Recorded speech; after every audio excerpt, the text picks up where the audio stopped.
Бүгүнкү сабагыбызда Мукай Элебаевдин жарыяланбаган чыгармаларына токтолмокчубуз. Демек өзүнүн тирүүсүндө жазып кеткен кол жазмалары, жанагы машинкага бастырылган эмгектери, ушунун баардыгы тең архивде жанагы Кыргыз тили адабият фондусунда сакталып турат да. Мына ошондон алып жыйнап ушундай китеп чыккан, жарыяланбаган чыгармалар деген китеп. Демек азыркы биз окуп жүргөн окуу китептеринде бул материалдар жок. Замандашы Алыкул Осмоновдун бул жерде Үлпетыры деген ырын келтирип атабыз. Мына ошол ырында Алыкул Осмонов өзүнүн замандаштарына, көзү өтүп кеткен калемдештерине арнап мындай жазган. Ошондо Мукайга моуну орнатыптыр. Кыялы көл, талабы албут, жанган от, аркыраган алып кара куш өзү окшоп, булол турган теңтуштардын ичинде урматтуу ага Мукайымдын орду жок. Анын ыры кубат эле, шаң эле, бул замандын жанып турган шам эле. Болочогун даана карай билгенде, Толубайдын тулпарындай бар эле дейт. Мына ушундай тулпарындай болгон акыныбызды биз өз мезгилинде баалабай, барктабай жоготуп алганыбызга өкүнүп айткан эле. Толубайдын тулпарындай келечеги кең Кыргыздын чыгаан акыны, жазуучусу Мукай Элебаев 1944 жылы 31 мартта ата мекендик согушта мекенин коргоп курман болгон. Жарык дүйнөгө чагылганда из калтырып, 38 жыл гана өмүр сүргөн акыныбыз Мукай Элебаев ушул кыска өмүрүндө кыргыз адабиятынын түптөлүшүнө зор салым кошуп, адабияттын бардык жанрында талантын сынап көргөн. Бүгүнкү сабагыбызда Мукай Элебаевдин 1989 жылы жарык көргөн, мына жана өз жогоруда токтолуп кеттик, жарыяланбаган чыгармалар.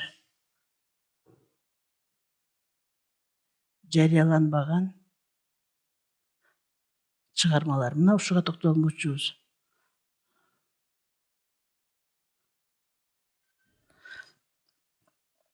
Бул жанакы акындын көзү тирүүсүндө жарык көрбөгөн чыгармалары, накыл сөздөрү, кыргыз адабий сынынын башатында ойчулдугу, тереңдиги, курчтугу жагынан жарык жылдыздай бөлүнүп көрүнгөн макалалары, күндөлүктөрүндө катталган адабият, маданият маселелерине байланышкан ажайып фактылар менен жүрөгүнөн жалындап чыккан чынчыл каттары, айрым аңгемелери менен драма очерктери, Узак жол романынын 2 китебинен үзүндүлөр, Мукайдын обончулук, артисттик өнөрлөрү жөнүндөгү жана башка кабарлар киргизилген.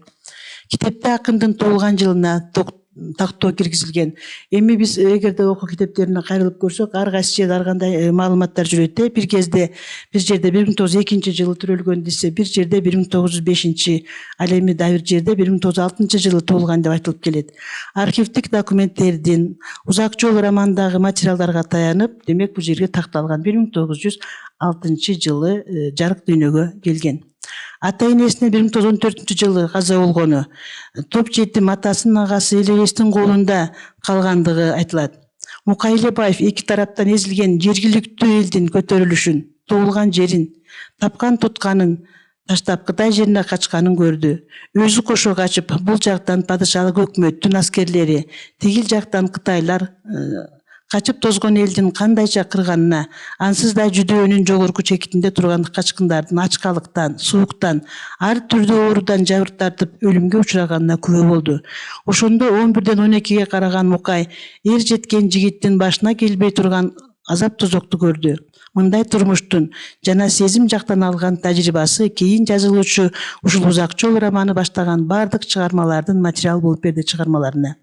Туулуп өскөн жерине өспүрүм курагында кайра келген Мукай Кытай жолунда тапкан ташыгандарын баарынан ажырап кайткан кыргыздардын көл айланасында кечирген оор күндөрүнө күбө болот. Ошондогу сезген, көргөндөрүнүн баарын кыйын кезеңде Кабылдын башынан өткөргөн окуялары аркылуу чагылдырган. 1924 жылы Түп районундагы айыл чарба техникумунда, 26-30 жылдарда Борбордогу пет техникумунда окуган. 25 жылдан баштап чыгармалары басма беттерине жарыялана баштаган. Эми биз деген бизге тааныш эмес дагы Мукайдын бир жагы, ал Мукай сынчы катарында дагы белгилүү болгон. Мукай ушул учурунда өзүнүн учурунда белгилүү сынчы болгон. 1937-41 жылдардын аралыгында жаш жазуучуларга арнаган бир топ сын макалалары жарыяланган Ленчил жаш, Кызыл Кыргызстан газеталарында. Анын жаш акын жазуучулардын чыгармалары боюнча кеп кеңештерин берип, бир топ маселелерди Тил жана Адабият институтунун кол жазмалар фондусунда сакталып келген жас жазуучуларга камкордук көрүүнү бирден бир милдетим деп эсептеген. Жазуучу кишиге мына бул жерден жазуучу киши окуган болуш керек. Жазуучу киши окуган болуш керек. Ошондуктан өзүнүн маданиятын жогору көтөрбөй, техниканы бул жерде эми техника дегенде ушул жазуу техникасы жөнүндө кеп болуп атат да, билбей туруп сапаттуу чыгарма бериш деги мүмкүн эмес.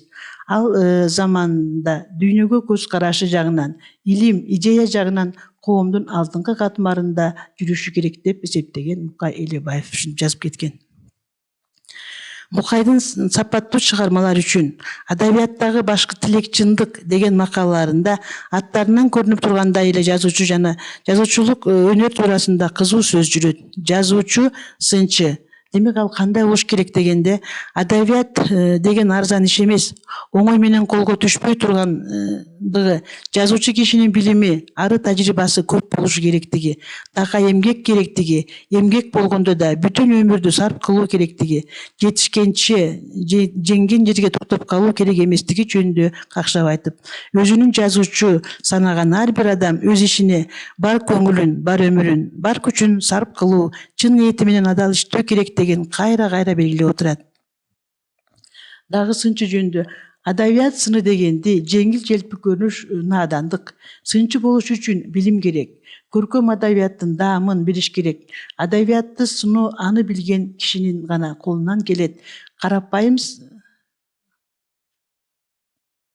кылып айтканда, сынчынын өзү бул жазуучу деп белгилеген акын. Адабиятта ак мамиле, тажабаган, талыкпаган эмгек керектигин далилдүү фактылар менен, цитаталар менен бекемдейт. Адабияттын барып турган жери эмгек. Бул жерде токтоло кетелик. Адабияттын барып турган жери бул эмгек. Буга баары кирет: окуу, билимин арттыруу, турмуштан үйрөнүү жана башкалар.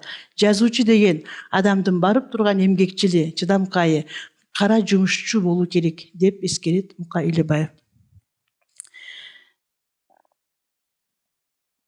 Өзүнүн замандаштары болгон Алы Токонбаевдин, Жусуп Турусбековдун, Жомарт Бөкөнбаевдин, Кубанычбек Маликовдун поэзиясына экскурс жасап, кемчиликтерин көрсөтөт.